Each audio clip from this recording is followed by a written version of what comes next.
Bem-vindo ao projeto Técnica Feynman. Continuando o estudo da disciplina de Química, você vai aprender, nem que seja a última coisa que você faça. Estudamos a eletroquímica, a questão do Kraul, a propagação dos elétrons do ânodo em direção ao cátodo, sendo o ânodo negativo e o cátodo positivo.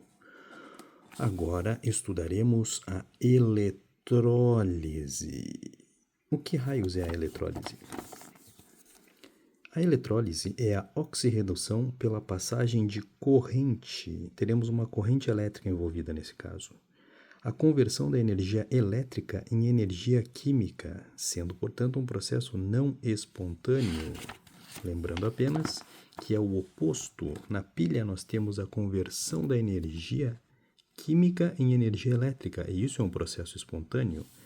Na eletrólise, nós temos a conversão da energia elétrica em energia química, e isso é um processo não espontâneo.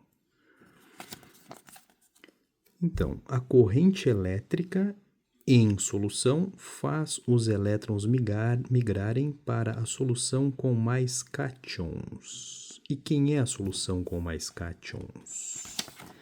A solução com mais cátions é aquela solução que aumentou a sua concentração anteriormente. Perceba, agora o importante são as soluções, o estudo delas. E a solução que apresentou maior concentração é a solução que tem mais cátions, e nesse caso será o ânodo.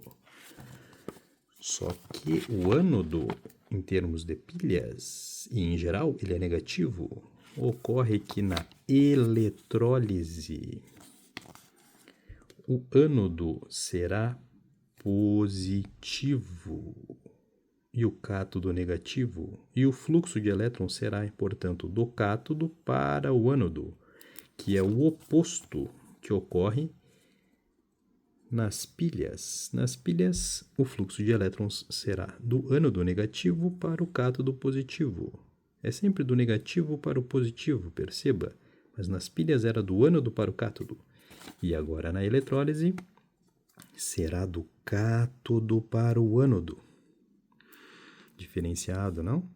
Por quê? Porque agora não estamos mais falando de pilhas, mas sim de baterias recarregáveis. Vamos iniciar então o estudo da eletrólise ígnea. Por que ela é ígnea? Porque ela é feita sem água. Ou seja, algum sólido será liquefeito, será fundido por aquecimento e não haverá presença de água. Nós teremos aqui as reações, semi-reações. NaCl sólido irá originar Na mais líquido e também cloro menos líquido. Ocorre que o potencial padrão de redução do cloro é 1,36 volts. E o potencial padrão de redução do sódio é menos 2,71 volts. Qual deles é o maior? O do cloro. Então, o cloro será o nosso polo positivo, será o ânodo. E o ânodo sofre oxidação, o NOx irá aumentar. Então, nós precisamos fazer uma reação em que o cloro, que é o polo positivo, o ânodo, sofra uma oxidação, ou seja, aumente o NOx. Então, vamos colocar ele no polo positivo, o cloro é menos, cloro negativo líquido, ele precisa oxidar, então ele precisa ir de menos 1 para 0. Então, ele precisou doar ou perder o seu elétron, e é isso que está representado nesta equação. O cloro menos líquido está doando, está perdendo o seu elétron, se tornando, portanto, cloro zero. Aumentou o NOx, sofrendo uma oxidação. Enquanto que o sódio será o oposto. Então, o sódio mais líquido, mais um elétron. Perceba, ele está recebendo um elétron. Se ele está recebendo um elétron, está ganhando. Quem ganha, recebe. Quem recebe, ganha. Quem ganha, recebe, sofre a redução e o NOx diminui. Vamos ver se é isso que está acontecendo. O NOx do sódio era mais 1. Ele ganhou, recebeu um elétron e agora o NOx dele é 0. Portanto, diminuiu. Se diminuiu, reduziu. Quem reduz? Reduz o NOx. Reduz o quê? Reduz o NOx. Ganhou elétrons, por isso que ele ganhou elétrons. Tudo isso com base na análise do potencial padrão de redução. O maior, neste caso, será positivo. O positivo será o ânodo. E o ânodo sofre a oxidação, aumenta o NOx e perde elétrons. Enquanto que o cátodo, neste caso, será o menor. Pela nossa nova regrinha aqui. O cátodo será o negativo será o menor será o cátodo. E o cátodo sofre a redução. O que acontece com ele? Reduz o quê? Reduz o NOx. Reduz o NOx por quê? Porque ganha e perdeu elétrons. E é isso que aconteceu nesta semi-reação aqui. Basicamente, agora iremos cortar os semelhantes e a reação final será esta daqui. O NaCl sólido irá originar um Na sólido mais meio cloro 2 gasoso. E o cálculo será feito desta forma, conforme a equação anterior. O potencial de redução maior menos o potencial de redução menor. Potencial de redução maior menos o potencial de redução menor. E o valor final será 4,07 volts. Esta é a eletrólise ígnea. Ainda, poderíamos ter um caso de eletrólise quantitativa, no qual basta saber a fórmula a seguir, a fórmula do kit. Basicamente, estamos então fazendo uma relação entre a corrente e o tempo. A corrente sempre será dada em amperes e o tempo sempre será dado em segundos. Essa é a eletrólise quantitativa. Mas não é só isso, não é mesmo? Nunca é. Agora temos ainda um outro tipo de eletrólise, a eletrólise aquosa.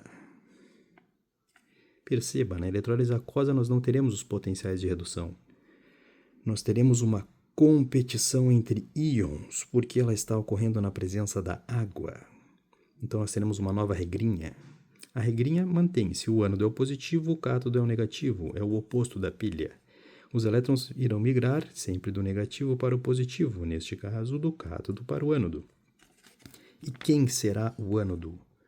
O ânodo será, nesta ordem, ânions sem oxigênio, a hidroxila, ânions oxigenados e depois o flúor. E os cátions serão os cátions, o H+, A1, A2 e o alumínio mais 3. Temos aqui uma semi-reação na presença de água. Perceba a diferença. Agora estamos falando de uma eletrólise aquosa.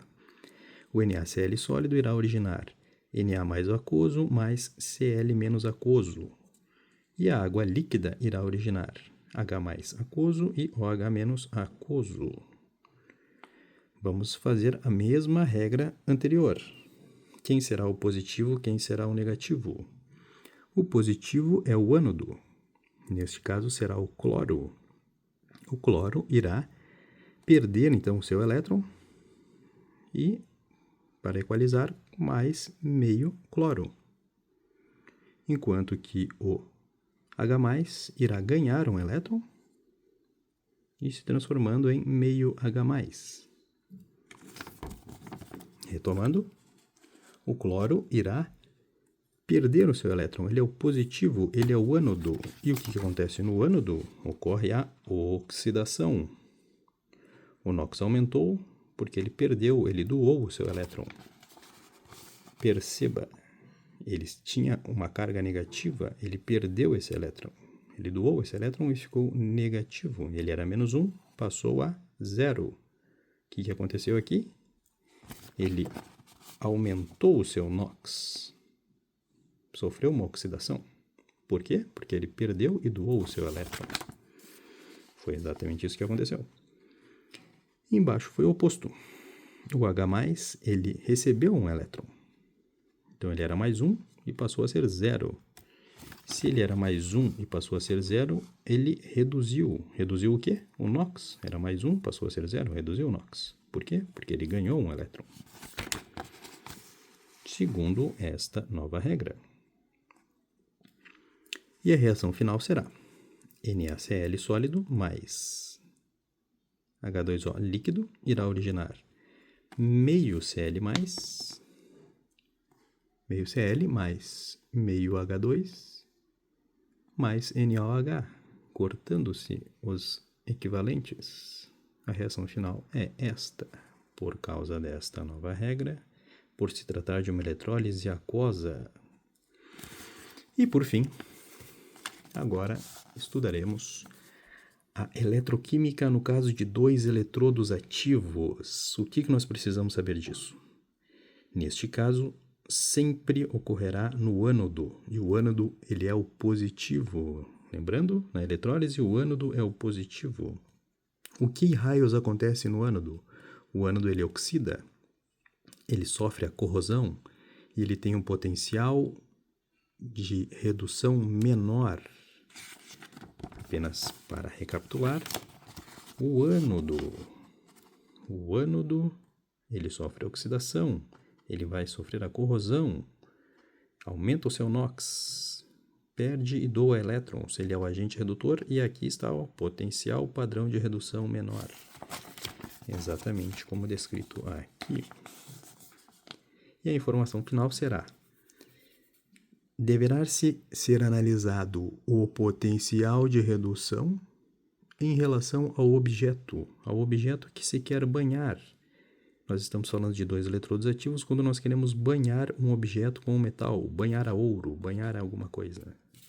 Esta é a eletrólise e a eletroquímica final com dois eletrodos ativos.